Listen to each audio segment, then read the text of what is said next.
magnetic SPM. So bearing ni dia banyak berkisar mengenai arah lah, arah dan juga kompas yang kita gunakan, yang kita belajar dalam geografi kan. Okey, ni adalah kompas yang awak perlu tahulah, arah-arah yang kita belajar daripada form 3 kan, peringkat sekolah menengah rendah kan, utara, timur, selatan dan barat. Dalam soalan bearing ni biasanya arah yang paling popular adalah utara lah, arah utara. Okey, dan juga pasangan dia adalah selatan. Biasanya dua ni yang popular. Yang lain tu kadang-kadang lah disebut barat, timur laut kadang-kadang je. Pun begitu kita kena cerita lah sikit kan, apakah fungsinya kita punya arah kita ni kan. Okey, sebenarnya bila dalam bearing kita kena buat pengiraan nanti mengikut pusingan jam. Bermaksud kita kena start daripada utara, pusingan jam.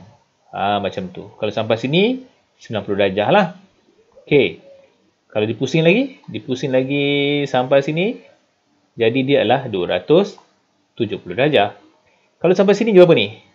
Ini adalah 45. Sebab dia separuh je. Okey. So, kita kena ingat bahawa semua sekali adalah 90. Separuh saja 45 lah. 45.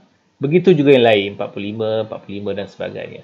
Okey, penting tak ini? Dia taklah penting sangat. Tapi sebenarnya kita boleh agak tau. Berapakah nilai bearing tu nanti. Kan? Maksudnya kalau bearing tu berpusing agak-agak macam tu dah 180 lah. Kan? Ataupun bearing tu berpusing mungkin melebihi 180. Jadi kita boleh agak lah. Kita boleh agak bahawa bearing tersebut adalah lebih daripada 180. Itulah kepentingan dia. Jadi kita boleh agak jawapan tu. Kan? Katakanlah tiba-tiba dia bagi bearing kat sini. Nampak tak? Belum sampai 90. Jadi jawapannya tak sampai 90 lah. Mungkin 80, 70. Jadi kita boleh agak. Kan? Tapi kalau katakan bearing sampai sini, pun kita boleh agak. Jawapannya mesti lebih daripada 270. Jadi pentinglah sebagai petua untuk kita. Ya. Okey, jom kita tanpa membuangkan masa, elok kita tengok bentuk soalan dan kita buat. Ya, baru nampak sikit macam mana benda ini berfungsi dalam bearing. Okey, kita tengok soalan 1 ni, contoh soalan 1. Dia bagi bearing Q dari P adalah 45 darjah. Bearing of Q from P. Dia nak bearing Q, sudut Q ni dari P. Jadi kalau kita sebut dari P, bermaksud kita punya pusat kita adalah pada P. Ya, pusat kita. Jom kita tengok dulu. So, mula-mula kita akan bagi P dan Q, kita akan buat. Biasanya P dan Q dia bagi. Dia akan buat awal-awal. Kan? Ataupun dia bagi gambar rajah.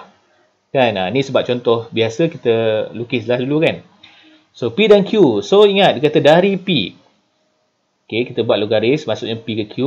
Bila disebut dari P, jadi kita kena start dari P ni. Okey? Pusat kita pada P. Jadi kita letakkan satu arah utara pada P. Macam tu. So, kita boleh letak macam tu ataupun kita boleh panjangkan lagi ni. Kadang-kadang sudut tu kita nak pakai kat sini. Kadang-kadang tu sudut tu nak pakai yang bawah. Kadang-kadang sudut tu nak sampai ke sana. Jadi better kita buat panjang sikit. Panjang ke bawah lah. Ini contoh mula-mula supaya awak nampak jelas. Cikgu tak buat panjang lah. Cikgu buat ngam-ngam ke titik P tu. Okey, bila dia kata dari P, bermaksud kita start dari P lah. Dari P sampai ke Q. Okey, itulah sudutnya. So, kita pun buat sudutnya. Dari P sampai Q 45 degree. Itu je, dah siap. Mudah? Okey, nak tunjuklah. Okey, nombor 2. Bearing Q dari P pun sama juga. Okey, sebab nak senang kan, nak senang faham, cikgu guna yang sama. So, yang pertama kita lukis P dan Q. Kita gariskan P dengan Q. Soalannya nanti akan bagi, jangan risau. Biasanya dia akan bagi. Ada tak kena buat? Ada juga kena buat. Dia akan bagi dalam bentuk ayat lah. Kan, orang dia bagilah student ke, cikgu ke, mak ke pergi pasar lah, balik ke pasar lah. Berapa darjah, berapa bearing dia. Kan, mungkin daripada bandar B, bandar C ke, adalah. Yang itu kena lukis sikit kalau ada soalan macam begitu ya. Okey, bearing of Q from P sama juga. So, sebab kata dari P, Q dari P, jadi P itu adalah pusat kita. Jadi kita letak satu utara. Kita letak utara kat P tu. Macam tu. Alright? Okey. Lepas tu dia kata adalah 245. So, ingat daripada P tau. Daripada P sampai ke Q. Logik lah tu kan, 200 lebih. Ya, 245. Logik lah sebab sini pun dah 100. Sini pun dah 180. Betul tak? Jadi lebih 90. Kalau kat sini, ni ada 270. So, tak logik.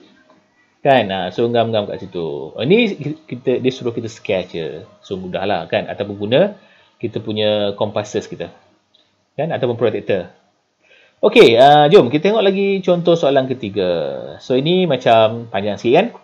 Okey, pun tetap juga kita pakai P dan Q sebab senang nak buat. Okey, dia bagi P bearing Q dari P sama macam tadi. Tapi soalannya tak, soalannya nak berapakah bearing P dari Q. Dia nak terbaliklah pula.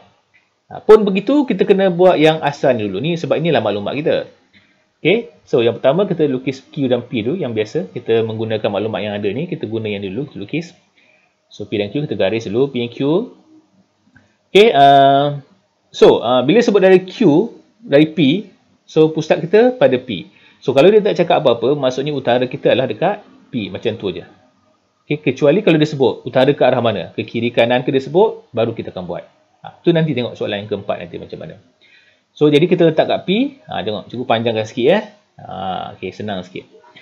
Okey, so kita letaklah 56 ke arah Q. Jadi Q tu dari P ya.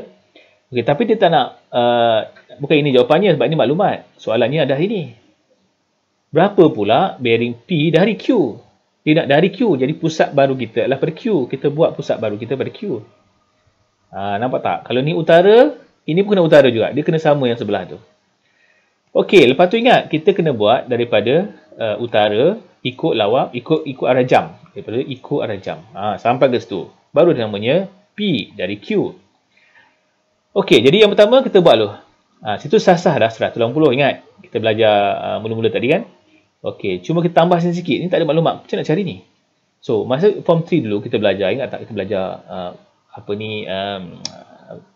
garis lurus dan juga yang ada sudut tu kan. Yang bentuk F lah, yang bentuk Z lah. Ingat tak? Okey, ni nampak tak? Ni adalah bentuk Z.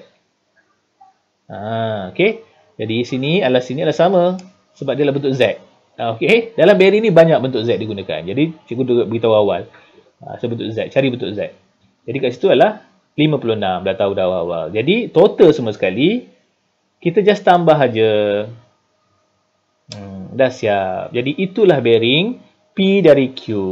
So terjawablah soalannya. Okey? Okey, ni soalan biasa sangat. Kita beri soalan yang agak popular sikit lah kan. Okey, ni soalan nombor 4. Contoh nombor 4. So untuk video ni cikgu hanya buat 4 soalan je. So diharap 4 soalan ni menjadi panduan untuk awak lah kan. Okey, apa-apa pun kita baca dulu soalannya. Okey, rajah di bawah menunjukkan 3 titik P, Q dan R pada satu satah mengufuk. Okey, diberi bahawa Q berada di ke utara R. Ni info ni. Kalau macam ni kita punya U kita bukan macam tu. Ya, kalau tak cakap U kita kat sini. Tetapi dia beritahu ni bahawa diberi bahawa Q berada ke utara R. Maksudnya R inilah utara. Maksudnya Q ni berada ke utara R. Maksudnya utara kita adalah kat sini. Ya, ini maklumat dia bagi ni. Kalau tak cakap tu kita boleh anggarkan U-nya adalah menegak utaranya. Oleh kerana dia beritahu, jadi kita kena lukislah U ikut apa arahan soalan tu nak, informasi dia beri. Soalan sekarang ni, cari bearing R, dia nak bearing R dari P. Jadi pusat kita kat sini. So sini pun kena buat U juga kat situ. Ya. So ingat yang asal ni adalah kita punya pedoman kita. So kita ambil itu, kita letak kat bawah U. Jadi ingat dia nak daripada R daripada P. So kat sini lah cari. Okey, mungkin kadang-kadang pelajar tak boleh nak imagine sebab dia sengit kan. So kita boleh pusing soalan tu tau. Okey, kita boleh pusing soalan tu. Jadi macam ni. Nampak tak dia tegak semua. Awak mudahlah sikit. Nampak tak daripada utara sampai ke R. Kan mudah? Kan? Okey, apa-apa pun kalau soalan macam ni ingat. Cikgu beritahu awak, kita ingat Z. Okey, Z. Nampak Z? Nampak Z tak ni? Nampak tu Z. Jadi ni sama dengan ni. Nampak? Okey. Itu petuanya. So kita letak jadi 48. Jadi oleh kerana dia nak semua sekali, just tambah je lah. 48 tambah 77, maka jawapan kita adalah sebenarnya 125. Itu je lah, senang. Ya, senang je. So kita boleh pusing semula. Okey, diharap video ini dapat membantu anda sedikit. Dan jangan lupa kongsikan video ini dan subscribe channel cikgu untuk mengetahui pembelajaran yang akan datang. Okey, see you again, bye.